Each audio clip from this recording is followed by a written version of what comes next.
समय को अपना बनाओ। कई सालों बाद मैंने उसकी आवाज सुनी। अरे ये तो रमेश था। मैंने पीछे पलट कर देखा तो वो मेरी तरफ ही आ रहा था। सर कब से मुझे आवाज दे रहा था। उसने मेरे पैर छुए और हाल चाल पूछा। मैंने ही कहा उससे, कहाँ तुम गायब हो गए थे, तुम्हारा फोन भी नहीं लगता था। रमेश ने मुस्कुराते हुए कहा, सर चलिए ना, कहीं आराम से बैठकर बातें करते हैं। आपसे मुझे बहुत सी बातें करनी है। मेरे मन में भी उसके लिए कई सवाल थे, इसलिए मैं भी उसके साथ चल दिया। लगभग 6 सालों बाद मैं रमेश से मिल रहा था। मेरा सबसे होनहार और मेधावी छात्र था वह।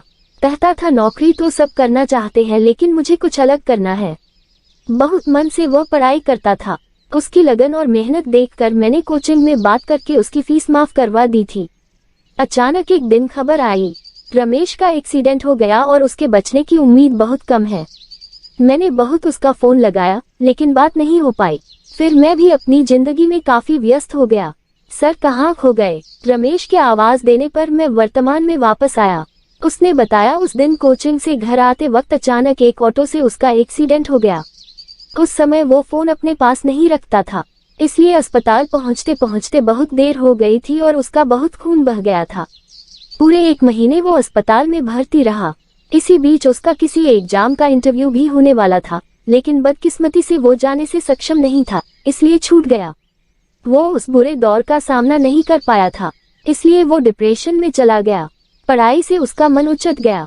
घर की माली हालत भी खराब होने लगी थी, इसलिए मैं मन से भी हार गया था। ऐसे ही 2 साल निकल गए। एक दिन मैंने देखा कि एक छोटा बच्चा जिसकी माँ सब्जी बेच रही थी, वो सब्जी बेचते बेचते पढ़ाई कर रहा था। वो खुश होकर कोई कविता सुना रहा था। रमेश को उस बच्चे को देखकर बहुत अच्छा लगा। उसने बच्चे से पूछा, पढ़ लिख कर क्या बनोगे। बच्चे ने कहा, भैया मैं बड़ा होकर बहुत बड़ा इंजीनियर बनूंगा और अपने परिवार के लिए बड़ा सा घर बनाऊंगा। हमारा घर बहुत छोटा है ना, बस एक ही कमरा है, इसलिए मैं माँ के साथ यही आकर पढ़ता हूँ। बच्चे की बात सुनकर मुझे एक नई हिम्मत मिली। जब ये छोटा बच्चा इतने विपरीत हालातों में भी अपने सपने को पूरा करने के लिए मेहनत कर रहा है, तो मैं क्यों नहीं। अब मैं भी अपने सपने को पूरा करूंगा, कितना भी समय लगे, लेकिन हार नहीं मानूंगा।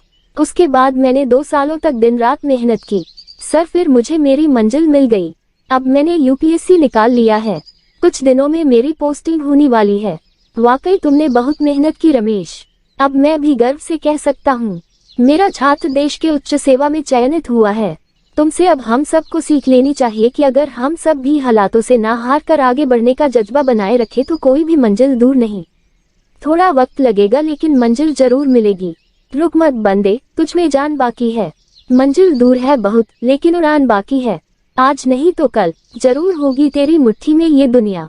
लक्ष्य पर अगर तेरा ध्यान बाकी है। जिंदगी की जंग में हौसला है बहुत जरूरी, जीतने के लिए तो सारा जहान बाकी है।